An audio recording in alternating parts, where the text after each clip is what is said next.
पाहिजे. चिंतन जर देवाचं असेल तर काय होतं, तो देवच होऊन जातो. भिंगोटी अडीसी गोंजारी निज ध्यासे आपणा समान करी, तैसेची ते भक्ताला गिरीधरी साधन जाणे पसरोनी.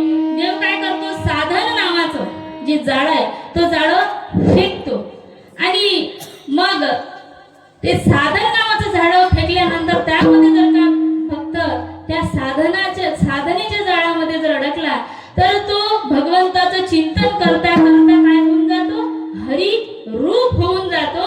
आणि जसे भिंगोटी एक कुठून तरी एक अडी पकडून आणते आणि आपल्या त्या मातीच्या घरामध्ये टाकते आणि त्याचा दरवाजा बंद करून देते आणि वारंवार येऊन त्या अडीला टोचणी मारते आणि मग ती अडी हे चिंतन सुरू राहते त्या अडीचं, ती भिंगोटी येणार मला टोचणी देणार, ती भिंगोटी येणार मला टोचणी देणार. आणि असं चिंतन करता करता ती अडी भिंगोटी कधी होऊन जाते हे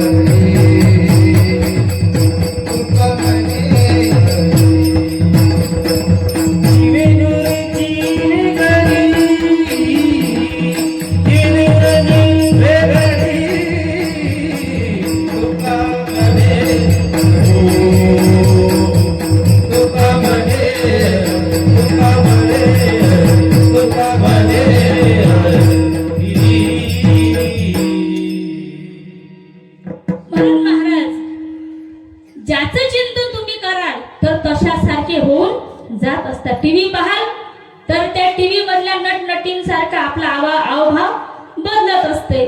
मग आपली हेअरस्टाईल बदलते, कपडे घालण्याचा ढंग बदलतो, आपल्या वेगळ्या वेगळ्या साड्याचा रंग बदलतो, नाही का.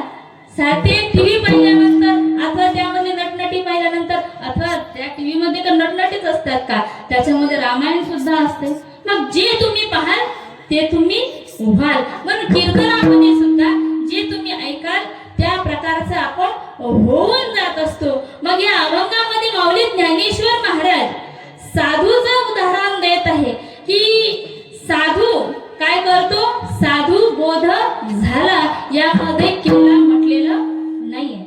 कारण बोध तर सगळेच जण करत असतात, चालता बोलता बोध हा करतच असतात. चांगला बस, चांगला उठ, नाही का, चांगला बोल, अशा प्रकारचा बोध हे कुठे ना कुठे आपल्याला पाहायला मिळतो. तर बोध करण्याची चा अधिकार कोणाकोणाला, नाही का, अधिकारी असला पाहिजे. आणि बोध कोणाला करावा हेही तितकं महत्वाचं आहे. आणि बोध कुठे करावा, नाही का, कोणी ऐकण्याच्याच कंडिशन मध्ये नाहीये. आणि त्यांना किती काही सांगितलं, रातभर सांगितली गीता, रातचा गोंधळ रात्रभर गीता सांगितली, हो रात्रभर गीता सांगितली.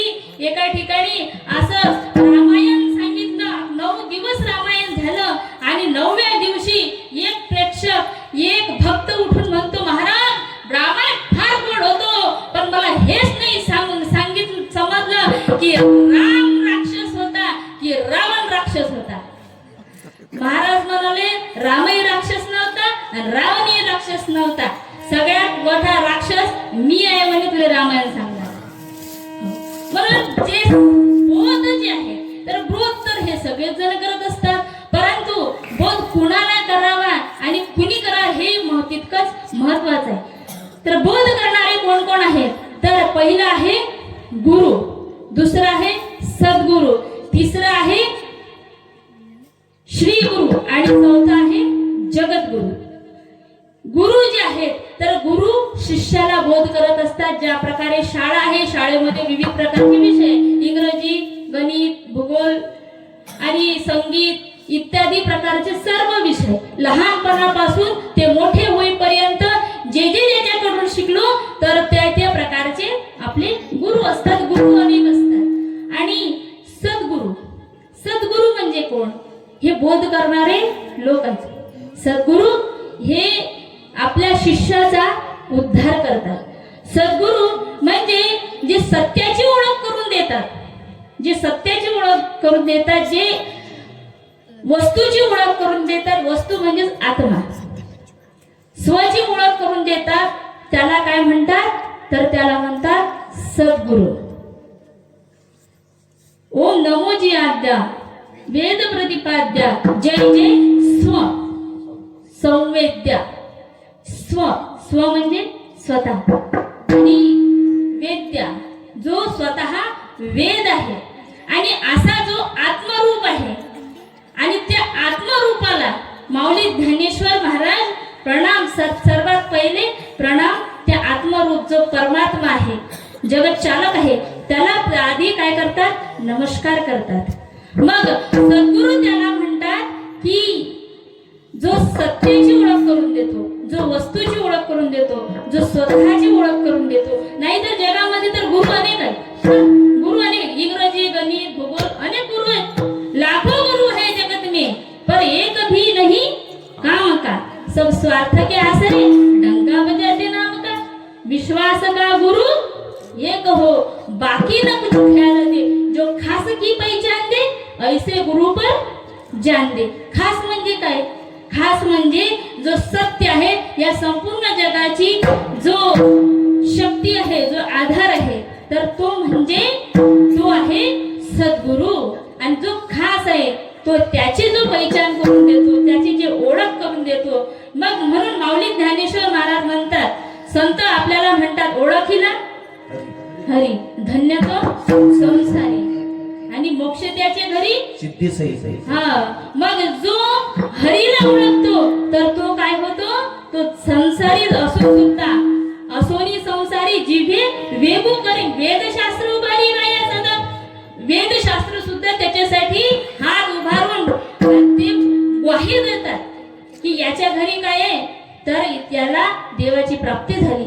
मग सद्गुरू काय करतात, ब्रह्मा विष्णू आणि हर त्यासी निर्मिता तोची थोर तोची जाणावा सर्वेश्वर नाना यत्ने करुनिया. मग जो ब्रह्मा विष्णू आणि हर आहे, आपण त्यांनाच देव मानतो नाही का. ब्रह्मदेव सृष्टी निर्माण करतात, विष्णू पालन करतात आणि हर संहार करतात. ज्या प्रकारे शेतकरी उत्पन्न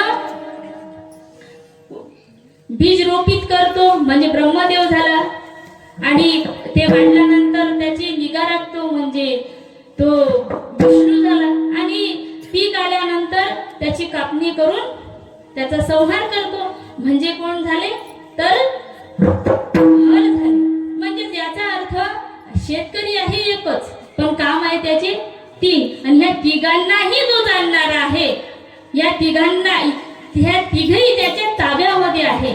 तो जो परमेश्वर आहे तोची जाणावा परमेश्वर नाना यत्ने करुनिया. आणि मग जेव्हा हा परमेश्वर आम्ही जाणतो तर तेव्हा त्याच्या अंगामधले जे 6 अवगुण आहेत तर ते 6 अवगुण निघून जातात. मग 6 अवगुण कोणते? काम, क्रोध, लोभ, मद, मत्सर आणि अहंकार. याची जी प्राधान्यता निघून जाताही म्हणता येणार नाही, कारण हे निघून जाऊ शकत नाही. याची कमी अधिकता ही आपापल्या कर्माप्रमाणे आणि वृत्तीप्रमाणे ही राहत असते. मग हे जे 6 अवगुण आहेत कोणते कोणते सांगितले? जांभई देणाऱ्या मावशा हरी हरी म्हणायचं का? जांभई आली ना हरी, ते कशी पडते म्हणून बघा. आणि साहजिकच आहे, रात्रीची वेळ आहे, कीर्तन त्या झोपीच्या वेळेवर कीर्तन घेतलं, तेही पण कॉमेडी नाही घेतलं नाही का. जर कॉमेडी असते ते 1-2 तास जरी राहिलं तरी काही हरकत नसते. पण जरी जांभया जरी येत असल्या तरी सुद्धा कीर्तन ऐकणं सोडू नये, कारण हरिनाम जे आहे कोणत्याही परिस्थितीमध्ये तुम्ही श्रवण करा तर ते तुम्हाला फायदा केल्याशिवाय राहणार नाही. विठ्ठल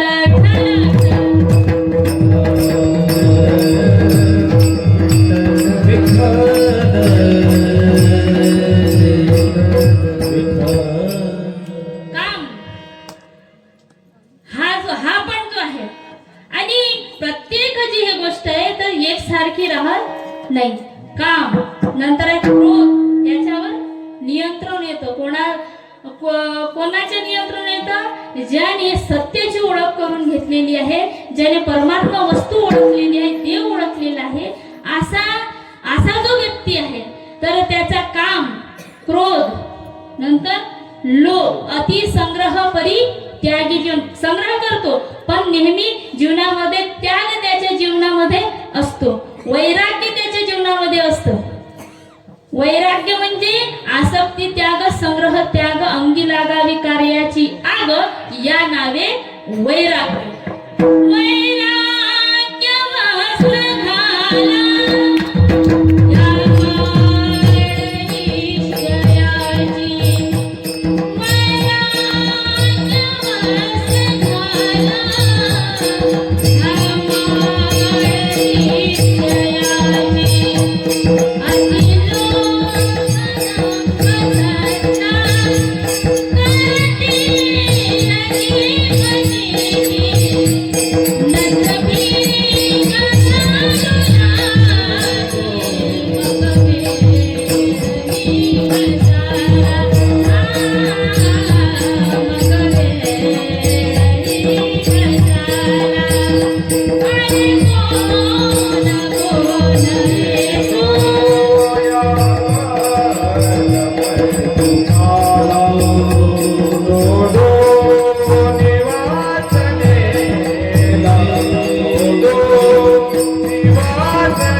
वैराग्य वस्त्र घाला घ्या माळ निश्चयाचे. काय पुढं?